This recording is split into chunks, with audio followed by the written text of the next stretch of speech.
Hello class. Welcome back बच्चों। लो प्यारे बच्चों, स्टार्ट कर रहे हैं नया लेक्चर। अब वो एक नए चैप्टर का रिवीजन स्टार्ट कर रहे हैं आज, जर्नल एंट्रीज। ठीक है जी, होपफुली आप सबका फेवरेट बने। ठीक है जी, बाकी देखते हैं क्या करते हो। अब वो जर्नल एंट्री की इंपॉर्टेंस अब जितनी है कि बताए नहीं बता सकता। ट्वेल्थ क्लास के कुछ लेक्चर दिखा देता हूँ आज के अकाउंट्स के, जिसमें बेटा अगेन मैंने आज चीजें जर्नल एंट्री से क्लियर करी, और तो क्या ही बोलूँ इस चीज के बारे में। बाबू, यहाँ पर भी मैं जर्नल एंट्री बता रहा था कि एंट्री होगी reserves and surplus debit to bank. अभी खैर रिजर्व्स एंड सरप्लस नहीं जानते होंगे। यहाँ पर भी मैंने दो जर्नल एंट्री बताकर बात क्लियर करी। सर बस ये समझ लो, अगर अकाउंट्स में मास्टर बनना है तो ये बिल्कुल कंपलसरी है कि पहले जर्नल एंट्री में मास्टर बनो तो अकाउंट्स के मास्टर हो। ठीक है जी। और आज नहीं बेटा, सीए फाइनल तक जब फंसोगे, जहां फंसोगे अकाउंट्स में, एक ही चीज होगी जो बाहर निकालेगी, वो जर्नल एंट्री है। बस इसकी इतनी सी इंपॉर्टेंस है। बाबू, जर्नल के ऊपर मैं कुछ लिख रहा हूँ, फटाफट से मेरे साथ नोट डाउन करो।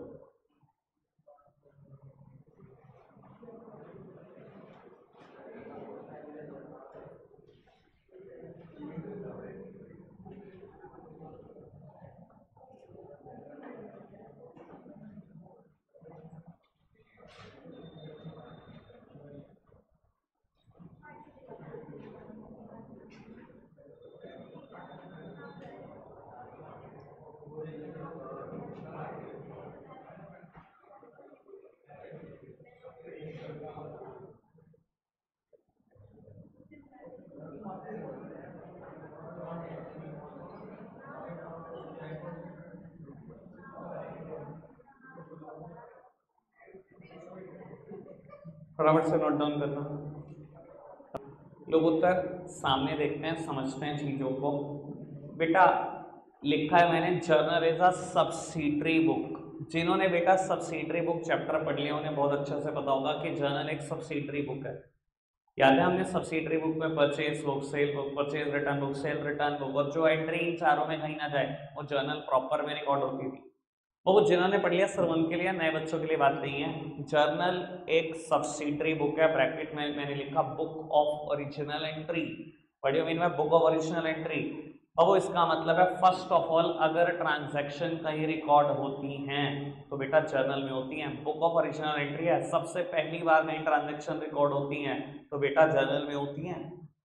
बाबू साथ ही साथ इसमें हमने लिखा है कि जर्नल में हम ट्रांजैक्शन रिकॉर्ड करते हैं क्रोनोलॉजिकल ऑर्डर में। बड़ी मीन बाय क्रोनोलॉजिकल ऑर्डर। बेटा क्रोनोलॉजिकल ऑर्डर का मतलब है डेट वाइज रिकॉर्ड करते हैं हम सारी ट्रांजैक्शन को, बिल्कुल डेट वाइज। कोई दिक्कत कोई परेशानी इस बात में? ठीक है ना, जिन्होंने पहले बनाया उन्हें पता ही है डेट वाइज रिकॉर्ड करते हैं, जिन्होंने नहीं बनाया बेटा आज पता लगना शुरू हो जाएगा उनको। अभी तक कोई दिक्कत कोई परेशानी? आगे बढ़े बाबू, एक काम करेंगे, आप मेरे साथ साथ में क्वेश्चन नोट डाउन करेंगे, उसके बाद जर्नल का फॉर्मेट और जर्नल एंट्री साथ साथ ही बतानी शुरू कर दूंगा। ठीक है जी, मेरे साथ साथ एक एग्जाम्पल लिखो फटाफट से।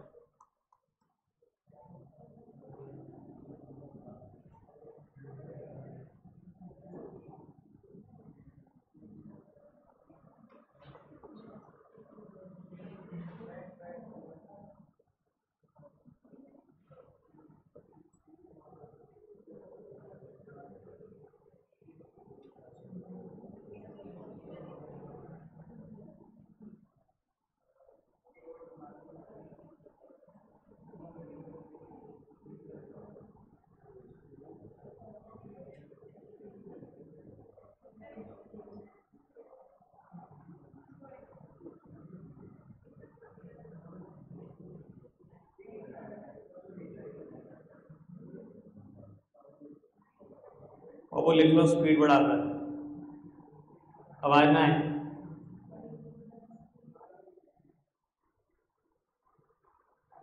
खाए नहीं बहुत दिन हो गया।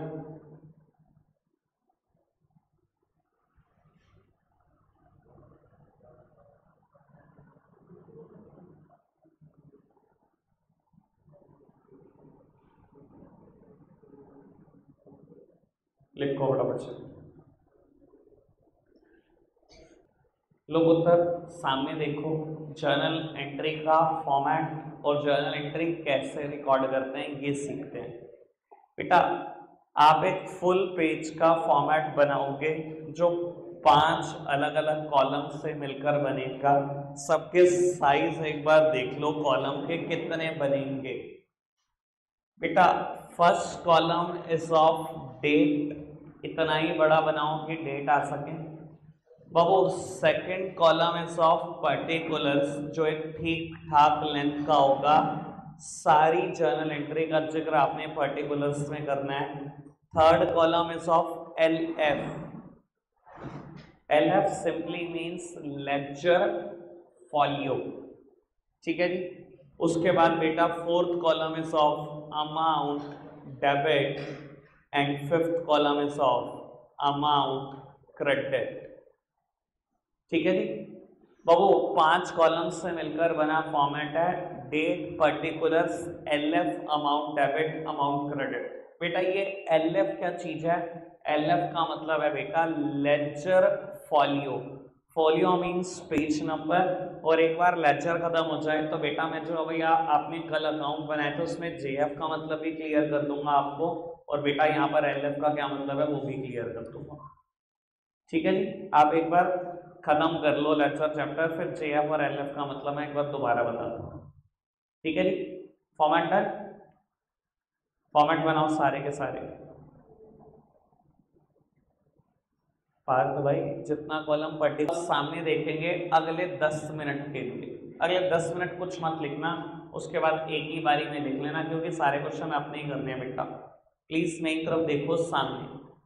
बाबू जर्नल एंट्री कोई भी पास करनी हो कम से कम 3 लाइनों से मिलकर बनी है, ठीक है। ये कम से कम वर्ड मैं इसलिए लगा रहा हूँ कि आगे जाके हम कंबाइंड एंट्री भी करेंगे तो ज़्यादा लाइन्स भी आएंगी, ठीक है जी। फिलहाल क्या बेसिक बात करते हैं। जर्नल एंट्री 3 लाइन से मिलकर बनती है बेटा। फर्स्ट लाइन में हम लिखते हैं डेबिट, सेकंड लाइन में बेटा हम लिखते हैं क्रेडिट, कि हम किसको डेबिट कर रहे हैं किसको क्रेडिट कर रहे हैं, और थर्ड लाइन में हम लिखते हैं बेटा summary of the transaction, and summary of the transaction is technically known as narration.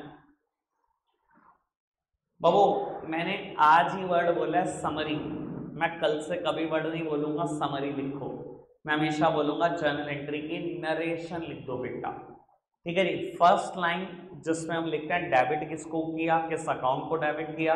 Second line हम देखते हैं बेटा किस अकाउंट को हमें क्रेडिट करना है, और थर्ड लाइन बेटा हमने नरेशन लिखनी है। और नरेशन लिखने के बाद बेटा सिर्फ पर्टिकुलर कॉलम में आपको एक हॉरिजॉन्टल लाइन प्लेस करनी है, मतलब एक जर्नल एंट्री खत्म, ठीक है जी। बाबू डेबिट की जो अमाउंट होगी वो अमाउंट डेबिट में ही लिखेंगे, क्रेडिट की जो अमाउंट होगी वो क्रेडिट के ही सामने लिखेंगे बेटा। लेकिन ये दिखाई दे रहा है ये अमाउंट ऊपर नीचे है, इस वजह से कि पहला लाइन में बेटा मैंने डेबिट किया तो पहली लाइन में ही उसके सामने अमाउंट लिख किया, दूसरी लाइन में मैंने क्रेडिट किया तो उसके सामने ही क्रेडिट साइड में अमाउंट लिख किया। तो बाबू ये साथ साथ नहीं लिखनी, ठीक है जी। कोई दिक्कत अभी तक कोई परेशानी तो नहीं, आगे बढ़ सकते हैं। बाबू आगे बढ़ाते हैं बात को बेटा। फिर आप सेकंड जर्नल एंट्री पास करोगे डेबिट क्रेडिट और नरेशन ऐसे अमाउंट, फिर थर्ड फिर फोर्थ। जब सारी जर्नल एंट्री कर लेंगे तो बेटा बिल्कुल लास्ट में हम लिखेंगे टोटल, और जब टोटल लिख रहे होंगे तो उससे पहले बेटा आप जो हॉरिजॉन्टल लाइन प्लेस करोगे वो अकाउंट कॉलम तक ले जाओगे। जो भी डेबिट का टोटल है वो डेबिट में लिखोगे, जो क्रेडिट का टोटल है क्रेडिट में लिखोगे बेटा। डेबिट का टोटल और क्रेडिट का टोटल हमेशा हमेशा बराबर आएगा। ऐसा क्यों बाबू?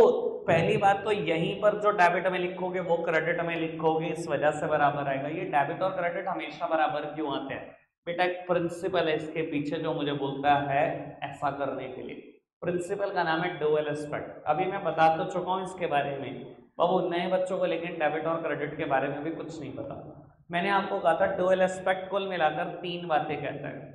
डुअल एस्पेक्ट कहता है जितनी भी बिजनेस ट्रांजैक्शन आप देखते हो कम से कम उनके 2 इंपैक्ट होंगे। डुअल कम से कम 2 इंपैक्ट है। दूसरी बात बेटा जो मैंने कही थी डुअल एस्पेक्ट में कि हर डेबिट का एक इक्वल अमाउंट का क्रेडिट होता है, हर क्रेडिट का एक इक्वल अमाउंट का डेबिट होता है। इस बात पे एनालिसिस बकाया था, आज वो पूरा हो जाएगा।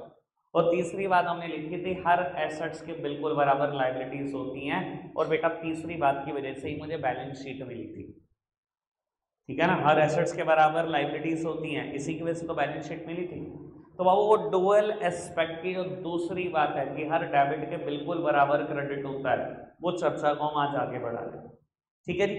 बाबू फॉर्मेट रेडी है आपका, एक आध ट्रांजैक्शन मैं करके दिखाता हूँ, बाकी ट्रांजैक्शन आपसे पूछते चलेंगे। और कई बच्चों को तो बेटा अब रूल तो कुछ याद ही नहीं आ रहे होंगे, उनको याद हो रहा होगा कि जर्नल एंट्री क्या है इसकी। और ये बात ना मैंने पहली बार जब कराया था ना चैप्टर तभी बोल दी थी, सर हमें लगता है कि ना रूल के बिना जर्नल एंट्री नहीं हो सकती। आज जितने बच्चे बैठे हैं, मैक्सिमम बच्चे पुराने बैठे हैं, नए बच्चे 2-3 हैं, एब्सेंट भी चल रहे हैं वो। बाबू आपको ध्यान आ रहा होगा कि रूल तो पता ही नहीं हमें, हमसे जर्नल एंट्री पूछ लो, कोई सी पूछ लो, ठीक है ना, और 500 कर देंगे और 5 सेकंड भी नहीं लगाने के बताने में, ठीक है ना। रूल क्या है, कुछ नहीं याद है। सर देखो किसी भी चीज़ को रटना गलत है, मैं खुद मानता हूँ इस चीज़ को, लेकिन अगर कोई चीज़ थ्रू प्रैक्टिस हमें आ चुकी है, याद ही हो चुकी है, तो हम कर भी क्या सकते हैं। 1.5 महीना भर हमने बैठ के जर्नल एंट्री की प्रैक्टिस करी, और 1.5 महीना भर में बेटा वो प्रैक्टिस के थ्रू करते करते याद ही हो गई जर्नल एंट्री, तो क्या बुरा भी क्या उसमें, ठीक है ना जी। चलो खैर कोई दिक्कत नहीं, मैं एक बार रूल बताने शुरू करता हूँ कि अगर कभी फंसो तो रूल निकाल लेंगे, वरना जो हमें याद है वो तो याद है ही है। तो प्यारे बच्चों बात करेंगे थोड़ी जल्दी जल्दी, 5 बच्चों का नंबर लगाएंगे, 5 ही बच्चे बताएंगे सब कुछ। Started a business with cash. Keshav कौन से 2 अकाउंट इंपैक्टेड हुए, कौन से 2 अकाउंट पे असर पड़ेगा। मान लो अभी मैं क्वेश्चन कर रहा हूँ अकाउंटिंग इक्वेशन का ही, कौन से 2 जगह पर इंपैक्ट डालता मैं, एक कैश अकाउंट पर इंपैक्ट डालता और एक कैपिटल अकाउंट पर। किसी को कोई डाउट तो नहीं, कैश कौन सा अकाउंट है, पर्सनल, रियल और नॉमिनल, रूल नहीं पता। कैश कौन सा अकाउंट है, real, all the assets real account except bank and debtor. और कैपिटल कौन सा अकाउंट है, क्या कैपिटल रियल है, पर्सनल है भाई, CD creditor debtor capital drawings CD. अब वो रियल का रूल क्या कहता है, रूल क्या कहता है बाबू, रियल का रूल कहता है debit what comes in, credit what goes out. जो आ रहा है उसको करना डेबिट। बाबू कैश बिजनेस में आ रहा है या जा रहा है, जब एक प्रोपराइटर बिजनेस में बिजनेस को स्टार्ट करने के लिए कैश लेके आया तो कैश तो आ ही रहा है। तो बाबू रूल कहता है डेबिट व्हाट कम्स इन, जो आ रहा है वो डेबिट करना, मतलब कैश होगा डेबिट। और कैपिटल रूल क्या कहता है पर्सनल का, debit the receiver and credit the giver. वो बिजनेस किसी को कुछ दे तो उसको कर देना डेबिट, और अगर कोई इंसान बिजनेस को कुछ दे तो उसको कर देना क्रेडिट। बेटा यहाँ प्रोपराइटर ने बिजनेस को शुरू करने के लिए कैपिटल दिया, क्रेडिट द गिवर, कैपिटल को कर देना क्रेडिट। यानी कि बेटा जर्नल एंट्री बैठती है, कैश को डेबिट करना है, कैपिटल को करना है क्रेडिट, दैट्स इट, ठीक है। 15 जून है ट्रांजैक्शन की डेट, तो बाबू पहले डेट कॉलम में मैंने लिखा 15 जून, मेरा फाइनेंशियल ईयर 23-24, तो मैंने लिख दिया 15 जून 2023, ठीक है जी। तो नए बच्चा स्पेशली ध्यान दे बाबू, कैश को करना है डेबिट, कैपिटल को करना है क्रेडिट। जिस भी अकाउंट को डेबिट करना होगा top left hand side corner debit कर दो, बिल्कुल किनारे से चिपका कर। तो बाबू लेफ्ट हैंड साइड में बेटा मैंने कर दिया कैश अकाउंट को डेबिट। जब डेबिट करना है, डेबिट वर्ड कहाँ लिखना है बेटा, राइट हैंड साइड टॉप में कॉर्नर पर आ जाओ, यहां से चिपका दो डेबिट को, और डेबिट के लिए वर्ड लिखना है डीआर, पूरा मत लिखना है बेटा। कैश अकाउंट इधर और डेबिट इधर, ठीक है जी। बीच में एक बहुत बड़ा सा स्पेस छोड़ दिया मैंने, ये क्यों छोड़ दिया बाबू, जितना स्पेस छोड़ा है इनके बीच में मैं लिखूंगा क्रेडिट किसको करेंगे, ठीक है जी। लिखने का तरीका बाबू लिखते हैं कैपिटल अकाउंट को मुझे क्रेडिट करना है, मैं लिखूंगा टू कैपिटल अकाउंट। अब बेटा ये सवाल उठेगा ऐसा क्यों नहीं लिखा कैपिटल अकाउंट क्रेडिट, ये क्यों लिखा टू अकाउंट। बाबू ये टू वर्ड क्रेडिट को ही रिप्रेजेंट करता है, और ये कोई असम्पशन नहीं है बेटा, it is a presumption. There is a difference between the term assumption and presumption.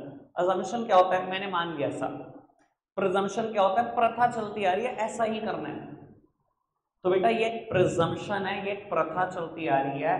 Credit को हम 2 वर्ड से रिप्रेजेंट करते हैं। तो बेटा इसका मतलब यही है कि कैपिटल अकाउंट को क्रेडिट किया है मैंने। ठीक है जी। जब भी जर्नल एंट्री बोली जाएगी ऐसे ही बोली जाएगी, एक अकाउंट होगा डेबिट, एक अकाउंट होगा क्रेडिट। बोलते कैसे हैं? Cash account debit to capital account. ठीक है जी। और फिर हम लिखते हैं नरेशन। नरेशन मतलब समरी ऑफ ट्रांजैक्शन, किस ट्रांजैक्शन की वजह से बिजनेस में क्या हुआ। प्लीज मेरी तरफ देखना बाबू। नरेशन लिखने के 2 अलग अलग रास्ते हैं। या तो नरेशन को शुरू कर सकते हो विद द वर्ड फॉर या विद द वर्ड बीइंग। जब मैं 11th क्लास में था तो मैं वर्ड लिखता था फॉर, ठीक है जी, over a period of time और डेवलपमेंट हुई, लोगों ने बीइंग लिखना शुरू कर दिया, भी ठीक माना जाता। तो चाहे वर्ड फोर से स्टार्ट कर लो, चाहे बीइंग से स्टार्ट कर लो। बीइंग आज का वर्ड है तो आज के वर्ड के हिसाब से चलते हैं। तो बाबू मैं लिखूंगा बीइंग, जो भी समरी है आपको पता लगा। बाबू इस ट्रांजैक्शन में बिजनेस तो शुरू हुआ, तो बाबू हम लिखेंगे इसको बीइंग बिजनेस स्टार्टेड, या being started a business with cash, या being started a business. Summary लिखने का कोई मैं आपको एक हार्ड एंड फास्ट रूल नहीं बता सकता। जितना समराइज कर सकते हो, जितने कम वर्ड में बता सकते हो उस ट्रांजैक्शन को, उतने कम वर्ड में बता देना, वही समरी है। ठीक है जी। तो बाबू धंधा शुरू किया था आपने 3 लाख से, डेबिट में डेबिट की अमाउंट लिख दी, क्रेडिट में क्रेडिट की अमाउंट लिख दी। और जैसे ही एक जर्नल एंट्री हुई, अब मैं आपको बता देता हूं आपको प्रैक्टिकली करना क्या है। बेटा आप ना यूज कर रहे होते हो फॉर्मेट अपनी नोटबुक का, मतलब रूलिंग को यूज कर रहे होते हो, ठीक है ना। अब आपने पहली लाइन के बीच बिल्कुल नीचे लिखा हुआ है कैश अकाउंट डेबिट, दूसरी लाइन के नीचे लिखा हुआ है कैपिटल अकाउंट, और तीसरी लाइन के नीचे लिखा हुआ है समरी। ठीक है जी। बाबू तीसरी और चौथी लाइन के बीच में ये लाइन खींचनी है। ऐसे मत करना जब तीसरी लाइन खत्म हुई, लाइन के नीचे लाइन खींच दी, तीसरी और चौथी लाइन के बीच में लाइन खींचना। ठीक है जी। और फिर एक नई लाइन से शुरू करेंगे ट्रांजैक्शन। ठीक है जी। तो बाबू अगली ट्रांजैक्शन क्या है, फिर किसी बच्चे की हेल्प लेते हैं। 21 जुलाई परचेज गुड्स फॉर कैश। अच्छा, कौन से 2 अकाउंट इंपैक्टेड हैं बाबू? स्टॉक को भूल जाओ, ट्रेडिशनल अप्रोच की बात करो। उस पर बेस मैंने एक इलस्ट्रेशन करा था, इलस्ट्रेशन नंबर 17। वैसे सोचो परचेस और, अरे ठीक है मुझे जर्नल एंट्री नहीं चाहिए, मुझे 2 अकाउंट इंपैक्टेड बताओ।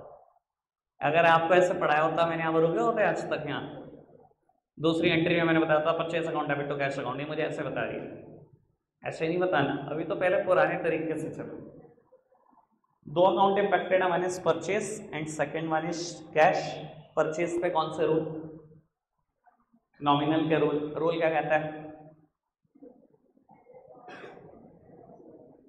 Debit all the expenses and losses, credit all the income and gain. और कैश के ऊपर रूल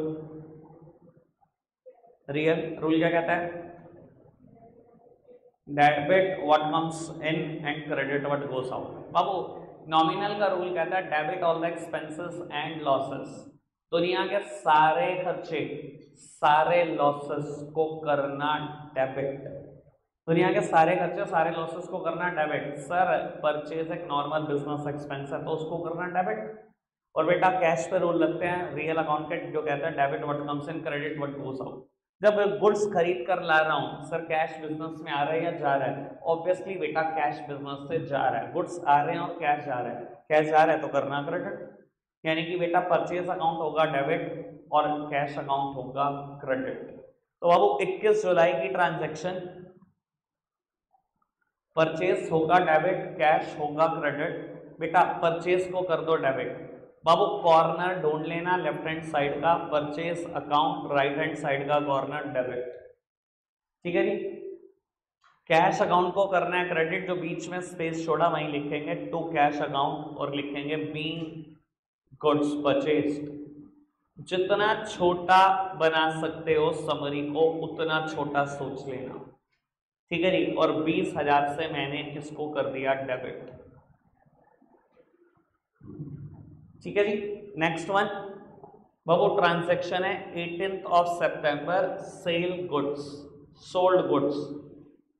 खुशी, कौन से 2 अकाउंट इंपैक्टेड? सेल और कैश दो अकाउंट इंपैक्टेड हैं बाबू। रूल सेल्स पे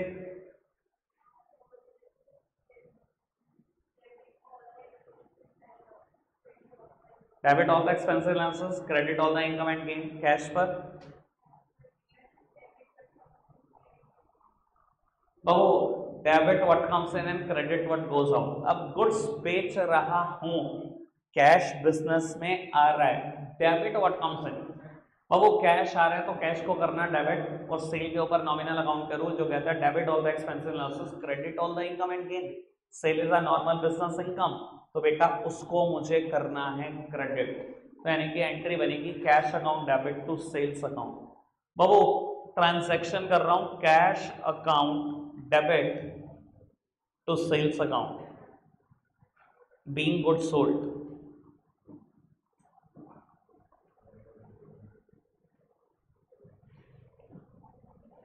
बेटा आज जिसको भी ये बात बड़ी बोर लग रही है ना, या कईयों ने करके बैठ गए हैं, तो सर ये आपकी और मेरी मेहनत का रिजल्ट है, जो 1.5 महीना भर हमने मेहनत करी है। आपको मुझे लग रहा है, मुझे बहुत हालात में लग रहा है कि बच्चों को देख रहा हूँ यार क्या है यार, ये क्या होता है। रूल तो पूछो ही मत हमसे सीधा जनरल एंट्री पूछ लो। लग रहा है बहुत सारे बच्चों को, तो सर बहुत मेहनत करी है तभी लग रहा है। और मुझे लगता है और मास्टरी कर लो तो फिर पता लग जाएगा कि मजा ही आ जाएगा।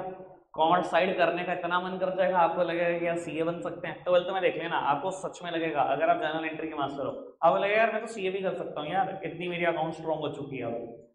चलो खैर बढ़ाते हैं बेटा बात को आगे। बाबू दो और ट्रांजेक्शन का जिक्र करते हैं आप थोड़ा, लेकिन स्पीडी कर देंगे और मैं लिखूंगा नहीं, ठीक है जी। स्पीडी कर देंगे और लिखेंगे नहीं, ज्यादा बोर नहीं करते आपको। आगे क्वेश्चन पे बात को आगे और बढ़ाएंगे। अनुज भाई फटाफट से बता दो कौन कौन से दो अकाउंट इंपैक्टेड है परचेज गुड्स फ्रॉम राम में, और क्या क्या उनके रूल है। परचेज और राम। बाबू अब क्रेडिटर की बात भूल जाओ, कल भी मैंने बताने की कोशिश करी थी, अगर मैं हर जगह क्रेडिटर क्रेडिटर वर्ड लिखता रहूंगा तो मुझे कभी पता नहीं होगा किसके मैंने कितने पैसे दिए। तो दो अकाउंट इंपैक्टेड है, one is purchase and second one is Ram. Rule भी बता दो परचेज पे।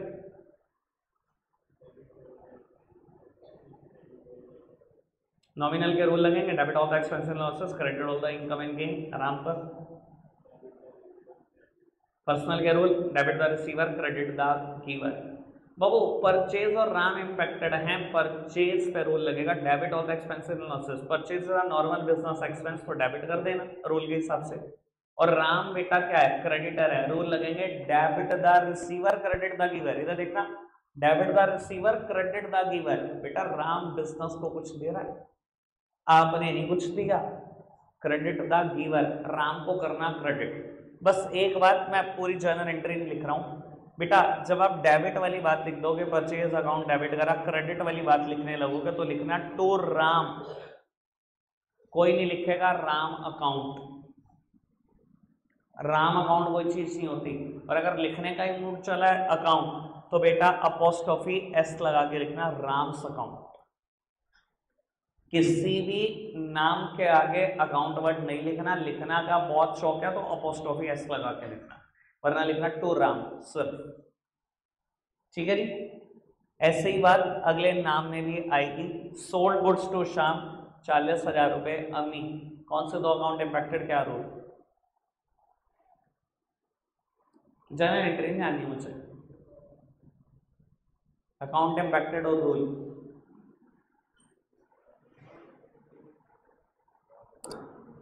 एक वो और दूसरा वो, बोलो भाई। ये पूछ रहा हूँ, सोल्ड गुड्स टू श्याम, दो अकाउंट इंपैक्टेड है, एक सेल्स और दूसरा श्याम। सेल्स के ऊपर rule nominal, debit all the expensive losses, credit all the income and gain. Sales is a normal business income, करना क्रेडिट। और श्याम के ऊपर personal, CD, creditor debtor, capital drawings, debtor है बेटा। बाबू रूल कहता है debit the receiver and credit the giver, debit the Shyam. क्यों डेबिट द रिसीवर, मेरा बिजनेस उसको गुड्स बेच रहा है उधार पे, उसने तो कुछ किया ही नहीं मेरे लिए अभी तक, ठीक है ना जी। तो बाबू एंट्री होगी Sham debit to sales, Sham account नहीं, लिखने का मोड है Sham's account debit to sales account, ठीक है जी। पांचों ट्रांजेक्शन डन। अब बाबू मैं धीरे धीरे समरी की तरफ बढ़ता हूं। मैंने जो पिछली बार समरी बताई थी मैं फिर उसी की बात कर रहा हूं। सर इतना मुश्किल करेंगे ना जर्नल एंट्री को तो पेपर में ना वॉट लग जाएगी। हर जर्नल एंट्री करने से पहले रूल सोचोगे ना तो कोई कोई क्वेश्चन आएगा जिसमें 8-8 जर्नल एंट्री होंगी, कोई क्वेश्चन आएगा कैश बुक का जिसमें 20 ट्रांजैक्शन होगी। अब आपको भी पता है कैश बुक की भी सारी ट्रांजैक्शन होगी जर्नल एंट्री से। कोई क्वेश्चन आ जाएगा सब्सिडरी बुक का, वहां पे भी जर्नल एंट्री सोचनी पड़ेगी। कोई क्वेश्चन आ जाएगा लेजर का, वहां पे भी जर्नल एंट्री सोचनी पड़ेगी। अगर आप जर्नल एंट्री में इतना टाइम लगाओगे तो पेपर तो पूरा 6 घंटे में भी नहीं कर सकते, 3 तो भूल ही जाओ। तो बाबू हमने कुछ कंक्लूजन निकाले थे लास्ट टाइम में, अभी भी उनकी कंक्लूजन का जिक्र करने जा रहा हूं। अभी मैं सिर्फ 5 बातें करूंगा, सिर्फ 5 बातें, ठीक है जी। मैं धीरे धीरे कंक्लूजन में ऐड करूंगा, 9-10 बातें करेंगे हम, अभी 5 बातें। बाबू कसम खा लो जिंदगी में कैपिटल हमेशा क्रेडिट होती है, हमेशा, मतलब हमेशा। कैपिटल कभी डेबिट नहीं हो सकती, पहला कंक्लूजन निकाला मैंने, ठीक है जी। आप चाहे एक एंट्री देख लेना, चाहे 2, चाहे 500। मैंने एक बात बताओ, ये जर्नल एंट्री करी, यहाँ कैपिटल को क्रेडिट तो करा और रूल के हिसाब से करा। प्रोपराइटर बिजनेस में जब भी पैसा लाएगा सीडी पर्सनल अकाउंट में कवर होगा, और रूल कहता है debit the receiver credit the giver. वही तो पैसा ला रहा है, क्रेडिट ही तो होगा गिवर, कैपिटल तो होगी हमेशा क्रेडिट, कोई दुनिया की ताकत से डेबिट नहीं कर सकती, ठीक है जी। और ये कंक्लूजन मैंने रूल के हिसाब से ही निकाला है, ये रटने वाला कंक्लूजन नहीं है। दूसरी बात बेटा, कैश बिजनेस में जब भी आएगा हमेशा होगा डेबिट, और कैश बिजनेस से जब भी जाएगा होगा क्रेडिट। और यही रूल रियल अकाउंट का भी कहता है, debit what comes in, cash आ रहा है डेबिट करना, चाह रहा है क्रेडिट करना। मैं रूल बार बार नहीं सोचूंगा, कैपिटल हमेशा क्रेडिट करूंगा, कैश आएगा डेबिट, कैश जाएगा क्रेडिट। बाबू परचेज हमेशा डेबिट होती है, मतलब हमेशा डेबिट होती है। सेल्स हमेशा क्रेडिट होती है, हमेशा क्रेडिट होती है। यही नॉमिनल अकाउंट का रूल भी कहता है, सारे खर्चे डेबिट करना है तो परचेज खर्चा ही तो है, सारी इनकम क्रेडिट करना है, सेल इनकम ही तो है। बाबू मैंने अभी सिर्फ 5 बातें बताई, और 5 बातें बता देता हूं लगभग जर्नल एंट्री की 80% ट्रांजेक्शन में आती है। 80% ट्रांजैक्शन इन्हीं 5 बातों से मिलकर बनती है जर्नल एंट्री में। कैपिटल हमेशा क्रेडिट, कैश हमेशा डेबिट, अगर आया तो गया तो कैश हमेशा क्रेडिट, परचेज हमेशा डेबिट और सेल हमेशा क्रेडिट। ये 5 बातें बेस बना लो, पल्ले बांध लो। अब रूल नहीं सोचेंगे, इन 5 बातों का भी जब भी जिक्र होगा क्वेश्चन, ठीक है जी। बाकी सबके लिए रूल सोच लेंगे, धीरे धीरे मैं इन 5 को 10 कर दूंगा, ठीक है जी। लिखना शुरू करो अगला क्वेश्चन, अब रूल छोड़ दो, ठीक है जी। अब हम अपने तरीके से करेंगे जर्नल एंट्री। 5 ट्रांजेक्शन और को फटाफट से एग्जांपल नंबर 2।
बेटा पहली ट्राई आपकी है, 6 की 6 ट्रांजैक्शन की जर्नल एंट्री करो, होती है ठीक, नहीं होती तो मैं बताता हूँ। ठीक है ना। अब नाउ यूज द शॉर्टकट, जो 5 शॉर्टकट बताए गए, जहां पर शॉर्टकट एप्लीकेबल ना हो वहां सोचना रूल करना। बाबू अब मैं शॉर्टकट के हिसाब से इस क्वेश्चन को कर रहा हूं। कहता started a business with cash, cash के साथ बिजनेस को शुरू किया। बेटा बिजनेस में कैश आ रहा है, कैश जब भी आता है डेबिट होता है। मैंने रूल नहीं सोचा, कैश अकाउंट डेबिट, और बिजनेस को स्टार्ट करने के लिए जो कुछ लाते हैं वो कैपिटल होती है, और कैपिटल होती है हमेशा क्रेडिट है। तो cash account debit to capital account, that's it, यही है पहली जर्नल एंट्री।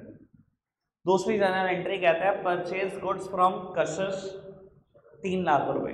बेटा परचेजेस हमेशा डेबिट होती हैं, तो परचेज अकाउंट डेबिट, अगर परचेज डेबिट हुआ है तो दूसरा अकाउंट जो इन्वॉल्व है वो हमेशा क्रेडिट होगा। एक अकाउंट डेबिट हो चुका, दोनों डेबिट नहीं हो सकते। बाबू परचेज अकाउंट डेबिट हो चुका है तो दूसरा अकाउंट इन्वॉल्व कशिश है, तो बाबू क्रेडिट ही होगा, तो लिखेंगे परचेज अकाउंट डेबिट टू कशिश। मैंने शॉर्टकट में सोचा। Same way sold goods to घर, सेल्स हमेशा क्रेडिट होती हैं, अगर सेल क्रेडिट है तो जो दूसरा अकाउंट इन्वॉल्व है वो डेबिट ही होगा। एंट्री होगी गर्व डेबिट टू सेल्स अकाउंट। बाबू उसके बाद कहते हैं रेंट पे, 2 अकाउंट इन्वॉल्व है, एक रेंट और एक कैश। बेटा रेंट पे करोगे, कैश आ रहा है या जा रहा है, जा रहा है कैश, कैश जाता है तो क्रेडिट होता है, तो जो दूसरा अकाउंट इन्वॉल्व है वो डेबिट ही होगा, यानी कि एंट्री होगी rent account debit to cash account. बाबू कहता है कमीशन रिसीव, कमीशन रिसीव हो रही है, तो बाबू अगर कोई चीज रिसीव हो रही है कैश आ ही रहा है, कैश अगर बिजनेस में आ रहा है तो हमेशा डेबिट होगा, एंट्री होगी कैश अकाउंट डेबिट, तो जो दूसरा अकाउंट इन्वॉल्व है वो क्रेडिट ही होगा, cash account debit to commission received account. 5 entry, मैंने एक भी बात ऐसी नहीं देखी कि जो बिना शॉर्टकट के ना हुई हो। Same way purchase land 2 lakh, अब वो लैंड खरीदी है, कैश तो जाएगा ही ना बिजनेस से, कैश जब भी जाता है हमेशा क्रेडिट होता है, अगर कैश क्रेडिट होगा तो जो दूसरा अकाउंट इन्वॉल्व है वो डेबिट ही होगा, यानी कि लैंड अकाउंट डेबिट। बाबू यहाँ पर बच्चों को कंफ्यूजन हो सकती है कि वो परचेज को डेबिट करने की सोचे। बेटा बात सुन लो, जब भी गुड्स खरीदते हैं और बेचते हैं हमेशा वर्ड लगाते हैं परचेज और सेल, और जब भी एसेट्स खरीदते और बेचते हैं हमेशा वर्ड लगाते हैं एसेट्स का खुद का नाम। मैंने गुड्स और एसेट्स में फर्क समझाया था जब बेसिक टर्म की बात करी थी, ठीक है ना जी। गुड्स खरीदा तो परचेज, गुड्स बेचा तो सेल्स। बाबू एसेट खरीदी है तो एसेट का खुद का नाम, एंट्री होगी land account debit to cash account, ठीक है जी।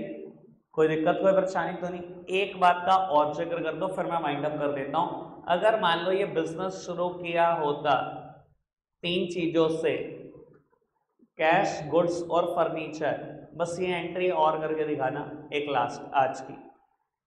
Started a business with cash with goods with furniture 8 lakh 3 lakh 2 lakh, फटाफट से एंट्री कर दो, 1 मिनट के अंदर अंदर डिस्कशन करते हैं फिर वाइंड अप करते हैं। बाबू बिजनेस शुरू करा है कैश के साथ, फर्नीचर के साथ और गुड्स के साथ। बेटा अब मैं पहले रूल के हिसाब से बात बता देता हूं और फिर बाद में लॉजिक भी दे देंगे एक शॉर्टकट वाला। बाबू कैश और फर्नीचर दोनों एसेट्स हैं, और परचेज या गुड्स, गुड्स के लिए वर्ड हम परचेज ही लगाएंगे हमेशा। बाबू गुड्स नॉमिनल अकाउंट पे इंपैक्टेड है, एक नॉर्मल बिजनेस एक्सपेंस है। बेटा एसेट्स के ऊपर कैश और फर्नीचर में रूल लगा रियल अकाउंट का, जो कहता है डेबिट व्हाट कम्स इन, जो भी एसेट आए करना डेबिट। बाबू बिजनेस में कैश भी आ रहा है फर्नीचर भी आ रहा है, कैश अकाउंट डेबिट होगा, फर्नीचर अकाउंट भी डेबिट होगा, और उसके अलावा गुड्स पे रूल लगते हैं नॉमिनल अकाउंट के, जो कहते हैं debit all the expenses and losses, सारे खर्चे सारे लॉसेस डेबिट करना। गुड्स की जगह पे वर्ड लगाऊंगा यहाँ पर मैं परचेसेस, बेटा परचेज एक नॉर्मल एक्सपेंस है तो वो भी डेबिट होगा, तीनों चीजें डेबिट होंगी, और बिजनेस शुरू करने के लिए जो कुछ आता है सब वो कैपिटल है। बाबू इस एंट्री को लिखते कैसे हैं? बेटा purchase account debit, left hand side में लिखा होगा आपने, cash account debit, furniture account debit, और बिजनेस शुरू करने के लिए कुछ ही ले आओ बेटा, हर वो चीज कैपिटल है, यानी कि ये जर्नल एंट्री 5 लाइनों से मिलकर बनी होगी, 3 लाइनों में डेबिट, 1 में क्रेडिट, और बेटा फिर नरेशन। बाबू कैश के सामने 8 लाख रुपए, शायद फिर गुड्स के सामने 3 लाख थे और फर्नीचर के सामने 2 लाख थे, और बिजनेस शुरू करने के लिए आप जो कुछ लेके आए सब कैपिटल है 13 की 13 लाख। समझ में आ रही है बात? यहाँ जर्नल एंट्री 3 लाइनों से मिलकर नहीं बनेगी, मैं इसलिए बोल रहा था वहां पर कम से कम 3 लाइनें चाहिए होंगी बेटा। ठीक है जी, समझ में आ रही है बात? कोई दिक्कत कोई परेशानी तो नहीं? रखते हैं आज के लिए इतना ही है प्यारे बच्चों, बाय।